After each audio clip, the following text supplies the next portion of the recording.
Your mission for today, Mr. Bogdan, is to try to tell your audience how to do the oil change in less than 5 minutes. Let's see if you're able to do it. Play! Hello everyone, I am Bogdan, and this is how you can do the oil change on your diesel Audi A4 B8. This video is meant to give a general view on the tools, parts and steps to follow if you want to do the oil change. For those of you that want a more detailed description, I suggest reading the article that is linked below, and for sure it will take, or it took more than 20 minutes for me to, or for sure if I would introduce all of those details, this video will take close to half an hour. For doing this type of job, it's very important for us to get the correct parts. In doing so, we must know our engine code.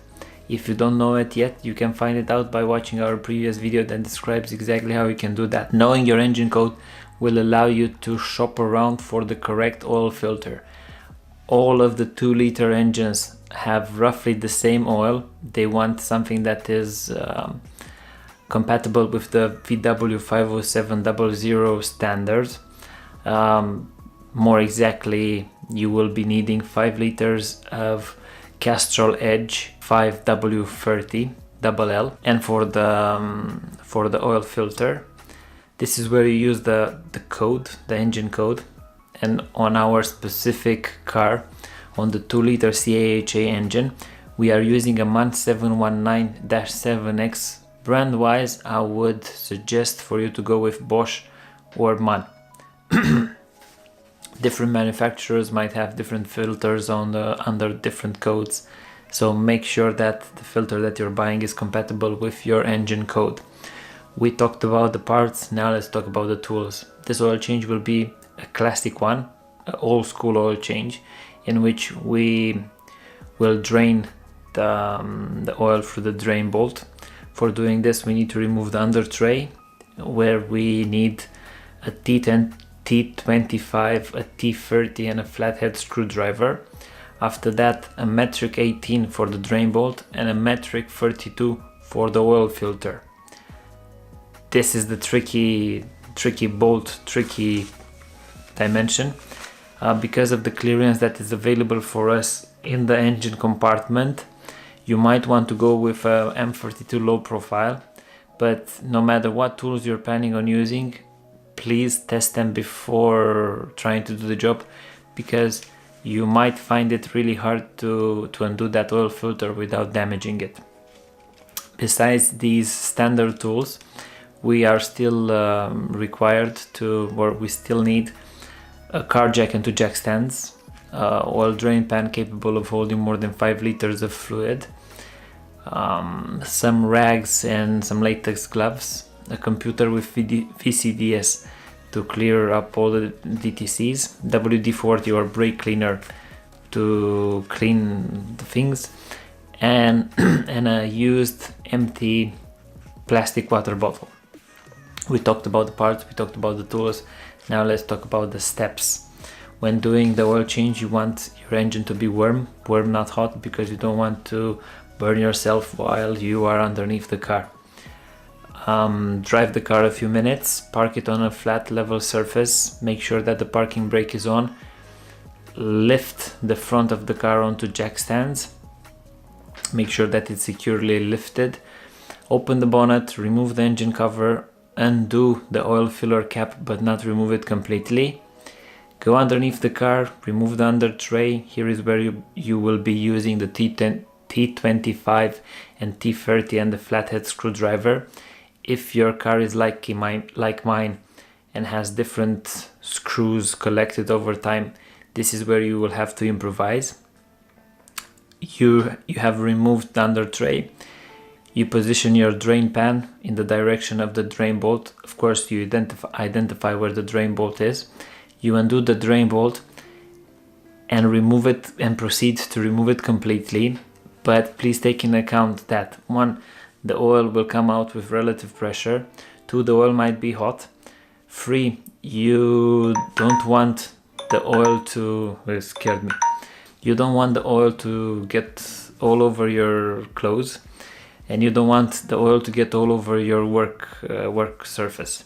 You remove the drain bolt, leave the drain pan underneath the car, go on the upper part of the engine, remove the oil filter.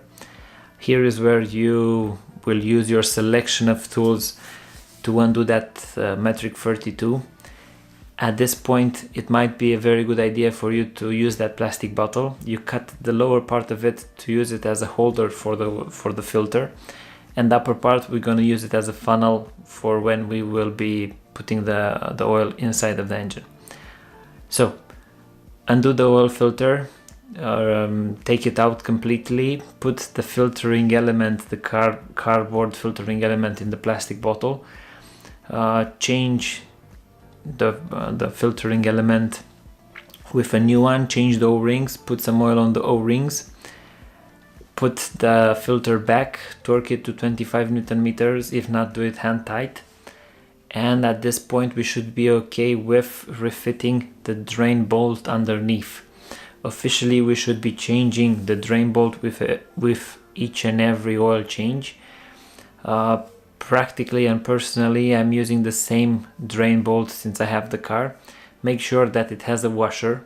I didn't see any bolts that were separate from the washers, but you never know. So make sure that it has a washer. Clean it with some WD-40 or with your brake cleaner, and also clean its mating surface on the drain pan. Proceed in tightening it up and torquing it to 30 Newton meters. That is the official spec. You might want to torque it a little bit more by hand, but don't go too hard on it. Once you practice it, you will get the hang of it. At this point, you might also want to clean the surrounding area. In the case that if you have problems with the drain bolt and you're losing oil, it will be easier for you to know that you're losing oil through the drain bolt. This being done, we are able to refit the under tray, lower the car.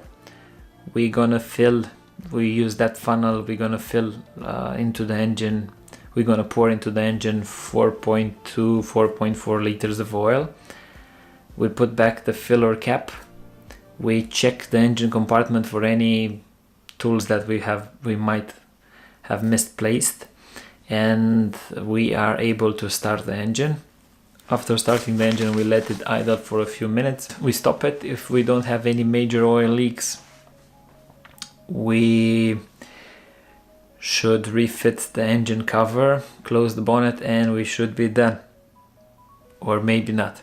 There is one more important thing, or there is one more very important thing that we still need to do, and it's for our good friend, the planet. We need to transfer all the used oil into adequate containers so that we can take it later to a recycling center. The same thing goes for everything that got contaminated with oil, like rags, the old oil filter, the O-rings, and so on. Don't be tempted to throw them in a normal trash bin, because you will be ruining our special friendship with the planet. This being said, I hope that this video helps. I try to make it as short as possible. If I forgot anything, or if you have suggestions, write them down in the comments below. I'm also very curious to find out how many of you are changing the drain bolt and what oil you are using, so don't be shy, write it down. If you like this video, share, like, subscribe, all the good things. Until next time, don't forget to protect the planet, and I shall be seeing you in the next video. 5 minutes? More than 5 minutes? An eternity!